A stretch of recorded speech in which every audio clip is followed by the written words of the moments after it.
So, what the hell happened to Supergirl 2026? I swear this movie had one of the most chaotic release cycles I've seen in years. It honestly felt like the internet had already watched, reviewed, analyzed, hated, defended, and buried this movie months before it even hit theaters. Every time I opened YouTube, there was another thumbnail with someone's face looking absolutely horrified, next to Supergirl with titles like, "The DCU is finished, James Gunn has failed," or my personal favorite, "The End of Hollywood." Guys, it's a superhero movie, not an extinction-level event. The funniest part is that people weren't even arguing about the actual movie half the time. They were arguing about rumors, leaked set photos, 30-second trailers, and screenshots taken completely out of context. One person would post a theory. Another YouTuber would react to that theory.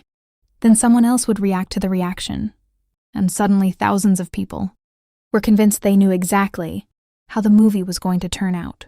By the time Supergirl actually premiered, it felt like everyone had already decided whether they loved it or hated it before buying a ticket.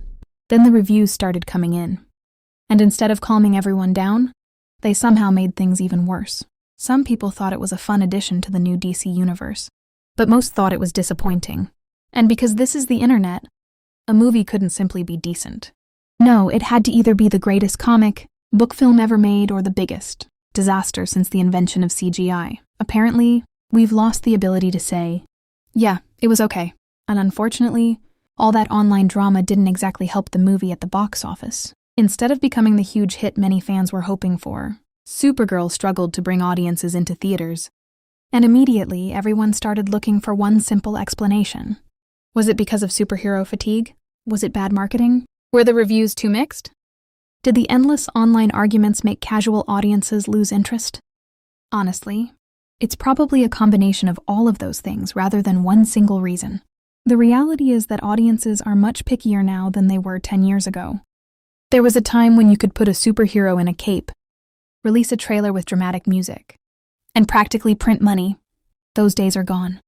People have so many streaming options and so many blockbuster movies competing for their attention that they need a real reason to leave the house. If a movie doesn't immediately look like an event, a lot of people simply decide they'll catch it a few months later on streaming, and that's becoming more common with almost every major release. So, I went to see Supergirl in theaters. And what did I think? Honestly, I enjoyed it. Was it a perfect movie? No, but I had a good time, and that's what matters. There were definitely some standout moments. The final fight between Supergirl and Krem was one of my favorite scenes, and I liked Kara's character development. By the end of the film, she actually felt like she'd grown instead of ending the movie as the exact same person. That being said, I wasn't a fan of the typical don't take revenge cliché, and I thought Krem was a pretty underwhelming villain. He never really felt threatening enough to leave a lasting impression. I'd give the movie a 7/10, but I think that's where a lot of people missed the point. People turned Supergirl into this massive cultural event, where every little thing became a huge debate. At the end of the day, it's just a movie. If you liked it, great. If you didn't, that's fine too. Not every superhero film has to become some interdimensional battle on the internet. What really surprised me was how personal everything became. Suddenly, people weren't just talking about the movie. They were dragging James Gunn, Jason Momoa, and Millie Alcock into every discussion. I understand this new DC universe has huge expectations because it's a complete reboot, but I genuinely didn't expect this level of hate. Whenever a movie underperforms, everyone immediately searches for one magical explanation. It failed because of this. No, it failed because of that. But movies almost never flop for one reason. It's usually marketing, competition, audience interest, reviews, timing, and sometimes people just aren't excited enough to buy a ticket. Personally, I think Supergirl had an incredibly difficult job.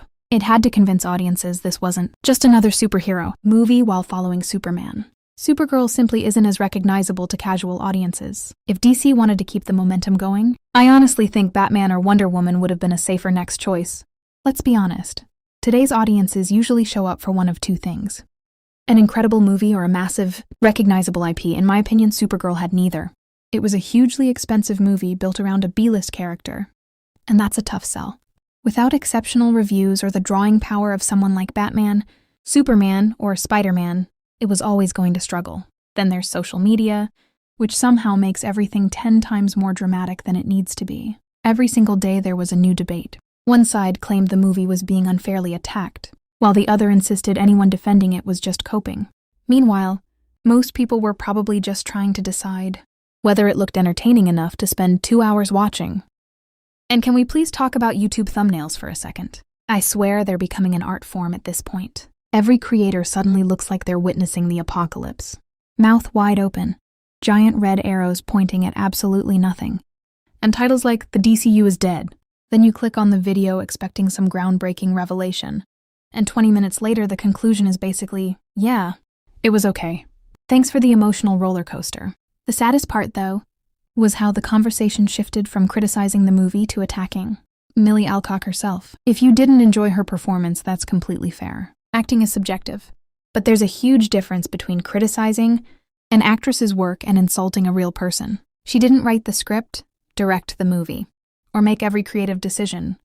Yet some people acted like she was personally responsible for everything they disliked. And honestly, why has hating female actresses become so normalized? When a male character isn't well received, people usually criticize the role or the writing. Yet with actresses, the attacks often become deeply personal. I kept seeing people say Millie had gone full Zegler, and I genuinely don't even know what that's supposed to mean anymore.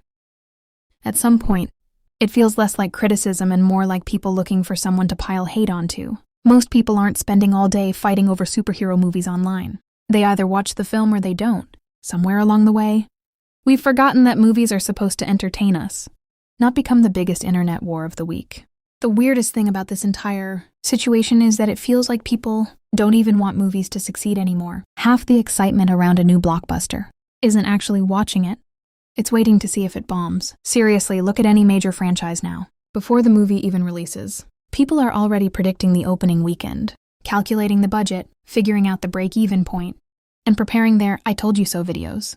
Since when did everyone become a Hollywood accountant? I don't care if a movie makes 50 million or 500 million. I'm paying to be entertained, not to audit a studio's finances. People have become so obsessed with box office numbers that they use them to prove their opinion is somehow objectively correct. If a movie flops, then apparently anyone who enjoyed it has bad taste. If it makes $1 billion, suddenly every criticism is invalid. That's not how movies work. The box office tells you how many tickets were sold, not whether you're allowed to like the film. The same goes for review scores. Stop treating Rotten Tomatoes like it's the final authority on your opinion. Watch the movie and decide for yourself. That's exactly what I did. I wasn't trying to prove James Gunn right or wrong. I wasn't rooting for DC to fail or succeed. I just wanted to watch a movie. I walked out with my own opinion. Not incredible. Not awful. Just a superhero movie with some good moments and some obvious flaws. I do hope DC learns something from this, though. If you're rebooting one of the biggest superhero franchises in the world, every movie has to count. Audiences aren't going to show up out of loyalty anymore.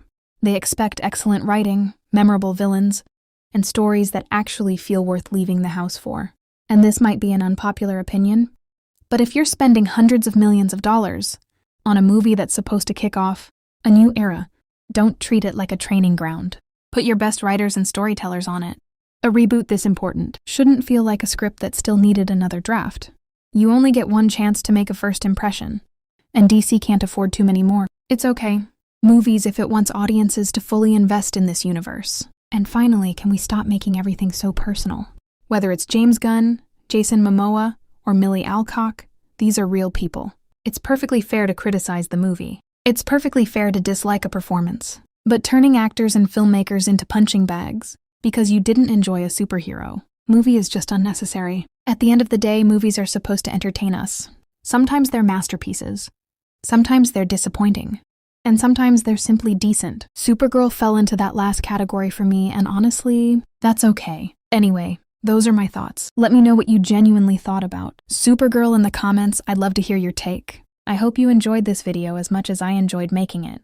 If you like commentary that's honest, respectful, and doesn't turn every discussion into internet chaos, consider subscribing.